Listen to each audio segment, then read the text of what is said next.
Hello everyone.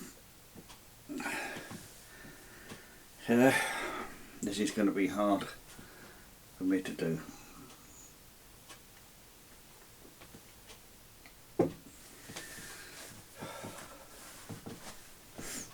Now, as you know, I was a lorry driver, truck driver in England, and I'm going to talk about something that happened 1995 is when it happened. And it's one of the reasons, my brother, he was killed the same way. People using the phone while they drive, speeding, drink driving. Those three things everyone knows shouldn't do, but people do it. So to me that's inconsiderate, selfish acts. This happened, as I said, it's an accident.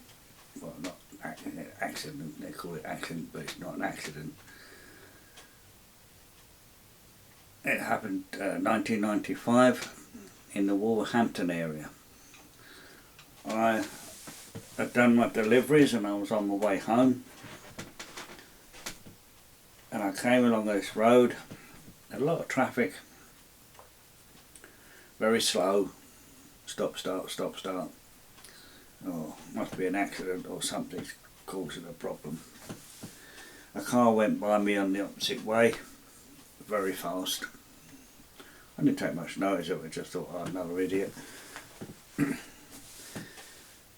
As I got closer to the scene, there was a crossing, pedestrian crossing, zebra crossing, and there was a lorry, a truck, on my side of the road. It was from a company that I made many deliveries to, and I recognised the driver. He was standing outside the truck.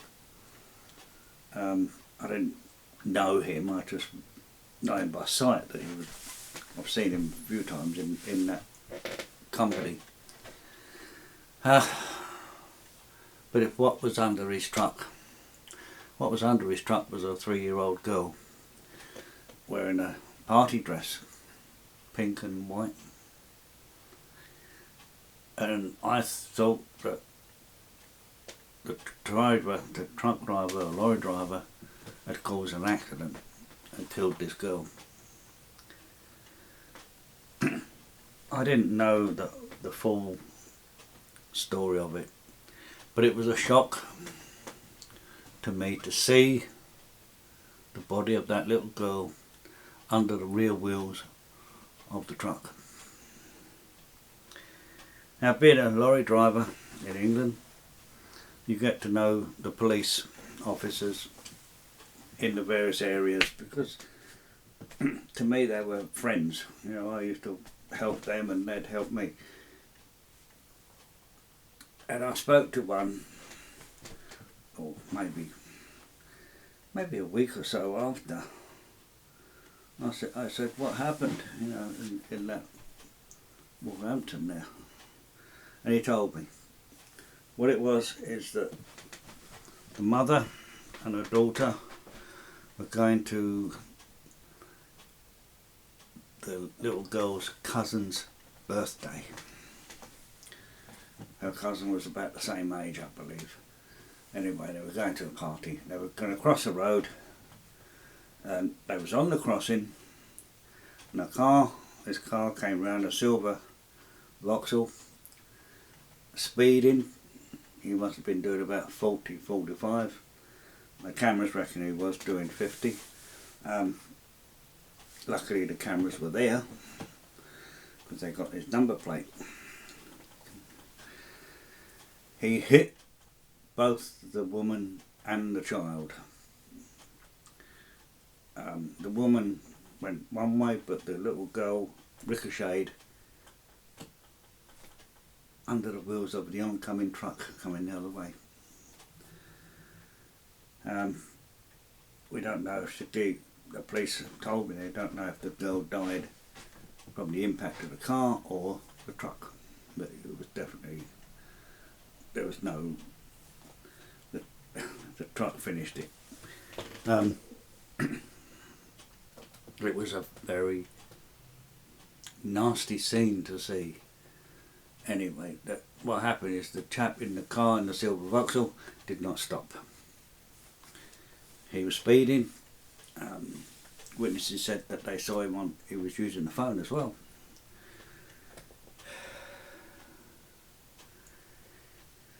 He, as I say, the camera got their number, and the police eventually went round after they seen the film on the camera, pictures. They went round to his house because they know where he lives, and it was about a few minutes before the police came that this chap had reported his car stolen, and at the time that he reported the car stolen, and the last time he used it, the last time he used the car was exactly the same time that the police found the car, which he did not know about. So he was lying to keep himself out of jail. He'd been caught speeding before, and he had lost his licence, so he didn't have a licence, therefore he wasn't insured, and he ended up in prison. I think about 5 years. I think he got caused him death by dangerous driving. And then after that, about a month, I had to go and make a delivery to this company that the truck came from. And I went there and I was talking to the chap in the warehouse. I said, "Where's," I forget his name, didn't he? That driver. He said, "Oh, yeah." He said the accident where that little girl was killed took its toll on him. He couldn't live with the fact that he killed that little girl and he committed suicide. It wasn't his fault, but he couldn't live with it. He killed a little girl, 3-year-old, and he decided to end his life. So this is why I can't stand anyone using a phone while they drive, speeding, or drink driving. I think the law should be much stricter, much harder. If you're caught first time using a phone, 5 years in prison. If you're caught drink driving first time, 5 years in prison. If you're caught speeding, same again. Second attempt, second time, 10 years. If you take someone's life, then you go to prison for life, because that's premeditated. You know the law, you broke the law deliberately. So therefore it is premeditated murder, life in prison.